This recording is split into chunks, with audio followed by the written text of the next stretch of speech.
Alhamdulillah. Alhamdulillahilladzi asra bi 'abdihi lailan minal masjidil haram ilal masjidil aqsa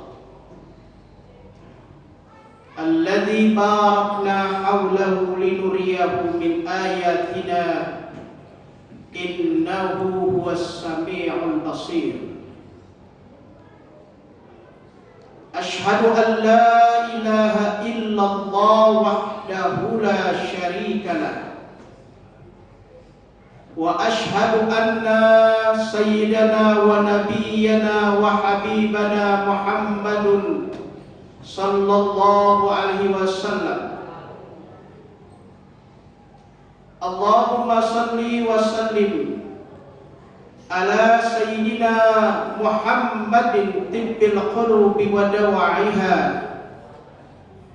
wa afiyatil abda'i wa shifa'iha wa nuril absari wa diyaiha wa qutil arwahi wa giza'iha wa ala alihi wa sahbihi wa sallim tasliman katsira.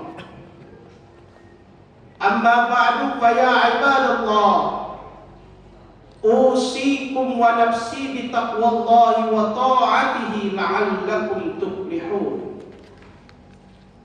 Qala Allah Ta'ala fi kitabihil karim, a'udzu billahi minasy syaithanir rajim. Bismillahirrahmanirrahim. Wa aqimis shalah, innas salata tanha 'anil fahsya'i wal munkar. Ma'asyiral muslimin wa kafatil mustami'in al-mayamin rahimakumullah. Melalui mimbar Jumat ini, khatib mengajar, marilah senantiasa kita meningkatkan iman dan takwa kita kepada Allah Subhanahu wa Ta'ala dengan sebenar-benarnya takwa. Takwa dalam arti kata bimtisari awamirillah wajtinabin nawahi, melaksanakan semua perintah dan titah Allah serta menjauhi segala larangan Allah Subhanahu wa Ta'ala sirran wa alaniyah. Ketahuilah bahwa hanya orang-orang yang bertakwa kepada Allah lah hidup mereka itu akan aman, hidup mereka itu akan nyaman, hidup mereka akan bahagia, hidup mereka akan mendapatkan ketenangan dan ketentraman yang abadi. Ketahuilah bahwa hanya orang-orang yang bertakwa kepada Allah lah mereka dijamin dan diangkat derajat yang mulia di sisi Allah Subhanahu wa Ta'ala. Innal muttaqina fi maqamin amin. Sesungguhnya orang-orang yang bertakwa kepada Allah, mereka itu akan diangkat derajat yang mulia di sisi Allah Subhanahu wa Ta'ala. Ala inna awliya Allah la khaufun alaihim wa la hum yahzanun alladzina amanu wa kanu yattaqun. Ketahuilah bahwa wali-wali Allah itu, orang-orang yang dekat kepada Allah itu, mereka tidak akan merasa resah, mereka tidak akan merasa gelisah, mereka tidak akan merasa sedih, dan mereka tidak akan merasa takut kepada siapapun juga. Mereka itulah yang dikatakan oleh Allah Subhanahu wa Ta'ala, alladzina amanu wa kanu yattaqun, yakni orang-orang yang beriman lagi bertakwa kepada Allah Subhanahu wa Ta'ala. Takwa ini adalah derajat yang paling tinggi di sisi Allah Subhanahu wa Ta'ala. Imam Ghazali pernah mengatakan bahwa tahapan derajat manusia itu ada 5 derajat. Derajat yang pertama adalah sebagai seorang muslim, orang Islam. Yang kedua, mukmin. Yang ketiga, muhsin, baik. Islamnya baik, imannya baik. Kemudian yang keempat, mukhlis, ikhlas di dalam melaksanakan kebaikan-kebaikan itu. Serta yang terakhir adalah muttaqin, derajat orang-orang yang bertakwa kepada Allah Subhanahu wa taala. Maka oleh sebab itulah pantaslah kita selaku orang muslim yang beriman dan selalu melakukan kebaikan dan kebajikan dengan ikhlas karena Allah, maka kita gapai derajat takwa itu agar kita menjadi orang yang mulia di sisi Allah Subhanahu wa taala. Inna akramakum indallahi atqakum. Sesungguhnya orang yang paling mulia di sisi Allah itu adalah orang yang paling bertakwa kepada Allah. La fadlun li arabiyyin ajamiyyin illa bitaqwa. Tidak ada perbedaan antara orang Arab dan orang Ajam, kecuali yang membedakannya adalah ketakwaannya kepada Allah Subhanahu wa taala. Maka oleh sebab itulah, mumpung Allah masih memberikan kesempatan kepada kita untuk menghirup udara yang diberikan oleh Allah, mumpung masih ada sisa-sisa umur kita, kita gunakan sisa umur kita itu untuk senantiasa meningkatkan ketakwaan kepada Allah Subhanahu wa taala dengan cara melaksanakan perintah Allah dan menjauhi segala larangan Allah Subhanahu wa taala. Ma'asyiral muslimin wa kafatil mustama'in al-mayamin rahimakumullah. Bulan Rajab adalah bulan Syahrullah, bulannya Allah. Mengapa disebut bulan Syahrullah, bulannya Allah? Karena di bulan Rajab ini banyak peristiwa-peristiwa yang terjadi. Dengan kekuasaan Allah, semua nabi dan rasul diberikan ma'unah dan pertolongan dari Allah Subhanahu wa taala. Nabi Musa ketika dikejar-kejar oleh Fir'aun dengan pasukannya, kemudian terbentang di depannya Laut Merah yang kalau ke belakang pasukan Fir'aun sudah ada di belakang. Sementara di depan laut lepas sedang menunggu menanti. Apa yang Allah katakan kepada Musa? Wahai Musa, lemparkan tongkatmu itu, kau lihat kebesaran.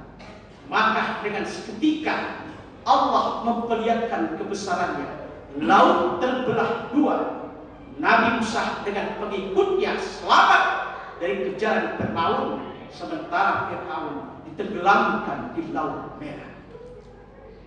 Suatu ketika juga Nabi Nuh alaihissalam, ketika umatnya tidak mau ikut kepada beliau dan memperolok-olok Nabi Nuh alaihissalam membuat kapal yang besar, sedangkan situasi keadaan daerah pada saat itu tidak ada lautan sama sekali.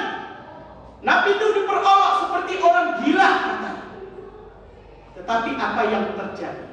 Nabi Nuh setelah selesai membuat kapal dengan izin Allah Subhanahu wa taala mengajak umatnya untuk masuk ke dalam kapal, tapi tidak mau mengikuti dan menganggap bahwa ajakan itu adalah sia-sia belaka.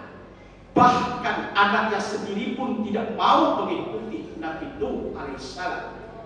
Maka dengan izin Allah, kekuasaan Allah, terjadilah banjir bandang yang pada saat itu saudara-saudara sekalian, banjir tidak bisa dibendung lagi. Terjadilah air bah yang berasal dari tanah meluap, sehingga semua kaum Nabi Nuh pada saat itu tidak bisa terselamatkan. Ternyata yang selamat adalah orang yang masuk ke dalam kapal Nabi Nuh. Ini semua karena apa? Karena kekuasaan Allah Subhanahu wa taala. Nabi Ibrahim alaihissalam dengan Raja Namrudnya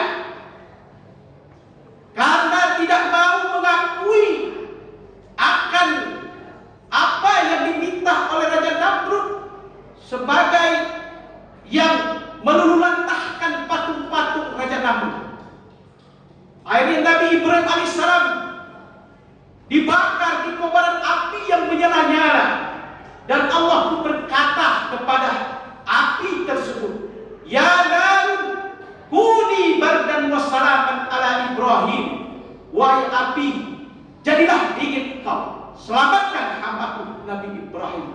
Akhirnya Nabi Ibrahim tidak kepanasan sama sekali, malah beliau kedinginan di dalam kobaran api. Semua ini terjadi di bulan yang syahri. Nabi kita Muhammad sallallahu alaihi wasallam, beliau diberikan ma'unah, beliau diberikan pertolongan dari Allah dengan terjadinya peristiwa Isra wal Mi'raj Nabi besar Muhammadin sallallahu alaihi wasallam. Peristiwa Isra dan Mi'raj itu terjadi di tengah malam sampai dengan terbit fajar. Apa yang terjadi? Yang terjadi adalah beliau diisrakan oleh Allah dari Masjidil Haram ke Masjidil Aqsa, dan dimi'rajkan oleh Allah dari Masjidil Aqsa sampai di Sidratul Muntaha, melewati langit-langit 1 sampai dengan 7.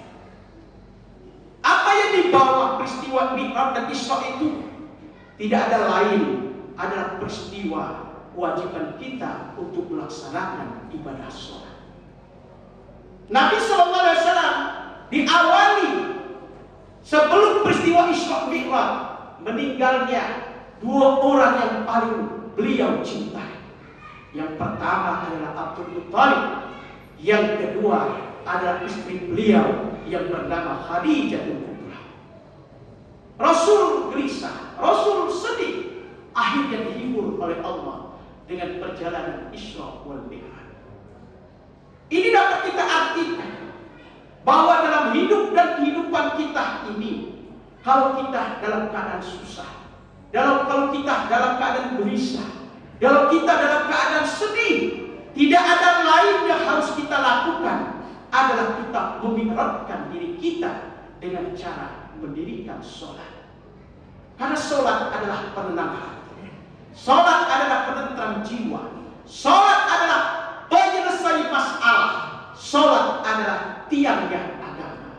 Dan setiap orang yang mendirikan sholat, sesungguhnya dia mi'raj kepada Allah Subhanahu wa ta'ala. Rasul bersabda, as-salat mi'rajul mu'min, bahwa sholat itu adalah mi'rajnya orang yang beriman. Bainahu wa bainahu. Apalagi sholat yang kita lakukan di tengah malam, orang lain terlelap dengan tidurnya, dengan mimpi-mimpi indahnya, sementara kita bangun mempertaruhkan diri kepada Allah Subhanahu wa ta'ala, menjadi pertaruhan dari semua yang mengakibatkan dunia ini terpecah dari hal sesuatu yang tidak diinginkan. Kita korbankan diri kita bangun malam untuk melaksanakan sholat malam. Inilah yang dilakukan oleh Rasulullah SAW. Ketika beliau melaksanakan Isra wal Mi'raj, apa yang terjadi? Yang beliau lakukan adalah mendirikan sholat malam. Mengapa sholat malam ini harus kita lakukan dalam hidup dan kehidupan kita? Karena sholat malam ini sangat banyak sekali faidah dan fadilahnya, akan membantu semua permasalahan, akan membantu semua problem yang kita hadapi di dunia ini. Ketahuilah bahwa orang yang melaksanakan dan rutin melaksanakan ibadah sholat malam, Allah Ta'ala berjanji di dalam Al-Quran, wa minal laili fatahajjat bihi nafilatan lak asa ayyab'asa rabbuka maqaman mahmuda. Barang siapa yang menambah sholatnya dengan cara mendirikan sholat malam, maka Allah janjikan kepadanya, asa ayyab'asa rabbuka maqaman mahmuda. Ketahuilah, hambaku yang seperti inilah yang akan kuangkat derajatnya di sisi Allah Subhanahu wa ta'ala. Maka oleh sebab itulah mengapa Nabi sallallahu alaihi wasallam menganjurkan kepada umatnya untuk tidak meninggalkan sholat malam. Bahkan sholat malam, sholat tahajud itu disunahkan muakkadah setelah melaksanakan sholat wajib. Kalau sholat wajib sudah rutin kita lakukan 5 kali sehari semalam. Tetapi harus kita tambah ibadah kita kepada Allah Subhanahu wa taala, menambah dengan melaksanakan sholat malam. Di saat kita melaksanakan sholat malam, peristiwa-peristiwa terjadi pada diri Nabi Muhammad SAW. Pada bulan Ramadan misalnya, ada peristiwa Lailatul Qadar terjadi di tengah malam, sampai dengan terbit fajar. Peristiwa Isra wal Mi'raj pun terjadi tengah malam sampai dengan terbit fajar. Lebih-lebih lagi kita laksanakan sholat pada waktu yang sangat mustajabah, yaitu di sepertiga malam, pada waktu 3:30 sampai 3:30, 1 jam. Kita bangkitkan diri kita untuk mendekatkan diri kepada Allah Subhanahu wa taala. Allah berjanji, barang siapa yang mendirikan sholat malam dengan khusyuk karena Allah, mendekatkan diri kepada Allah dengan cara berzikir kepada Allah, semua doa-doanya akan dikabulkan. Kalau dia minta ampun, maka akan kuampunkan segala dosa-dosanya. Kalau dia minta kemuliaan, maka akan kumuliakan hidupnya. Kalau dia minta apapun juga akan kuberikan, bila dia benar-benar dengan khusyuk dan tawadhu dan tagarub kepada Allah Subhanahu wa taala dengan cara mendirikan salat malam. Rasul sallallahu alaihi wasallam bersabda, "Man hafidha 'ala shalah, akramallahu ta'ala bi khamsin hisal." Barang siapa yang dapat menjaga salatnya itu salat malam, maka Allah akan berikan 5 keistimewaan baginya. Yang pertama adalah wa yarfa'u anhu dhiqal 'aisy. Dia akan diangkat derajat yang mulia. Dia akan diberikan kehidupan kebahagiaan. Dijanjikan oleh Allah Subhanahu wa taala, wa may yattaqillaha yaj'al lahu makhrajan wa yarzuqhu min haitsu la yahtasib. Barang siapa yang dekat dengan Allah akan diberikan jalan keluar dari urusan hidupnya, dan bahkan akan diberikan rezeki yang tanpa duga-duga. Yang kedua, wa azabal qabri, dihindarkan dari azab kubur. Kemudian yang ketiga, ketika dia dibangkitkan di alam kubur, maka nurullah, cahaya Allah akan diberikan kepadanya. Dan yang keempat, wa yamurru ala siratil mustaqim. Wa yamurru ala siratil barqi. Ketika dia melewati jembatan Siratul Mustaqim, cepat seperti kilat. Dan yang terakhir, wa yadkhulul jannah bighairi hisab. Masuk surga tanpa hisab oleh Allah Subhanahu wa taala. Oleh sebab itulah, saudara-saudara jamaah Jumat rahimakumullah, mari kita gunakan sisa umur kita untuk senantiasa melaksanakan sholat 5 waktu, karena sholat 5 waktu itu dapat mencegah dari perbuatan keji dan munkar. Artinya apa? Bahwa sholat yang kita lakukan itu akan menghindarkan diri kita dari perbuatan-perbuatan yang dilarang oleh Allah Subhanahu wa taala. Ditambah dengan sholat malam juga akan mendapatkan kebahagiaan kita dunia dan akhirat. Amin ya rabbal alamin. A'udzubillahi minasyaitonir rajim. Bismillahirrahmanirrahim. Wal 'asri innal insana lafi khusr illal ladzina amanu wa 'amilus shalihat wa tawassaw bil haqqi wa tawassaw bis sabr. Barakallahu li wa lakum fil Qur'anil 'azim wa nafa'ani wa iyyakum bima fihi minal ayati wazikril hakim wa taqabbal minni wa minkum tilawatahu innahu huwas samiul 'alim. Allah. Alhamdulillahilladzi bi dzikrihi tatma'innul qulub wa bi qiraati asma'ihi zalatil qurub. Asyhadu an la ilaha illallah wahdahu la syarika lah wa asyhadu anna sayyidana wa nabiyyana Muhammadan 'abduhu wa rasuluh.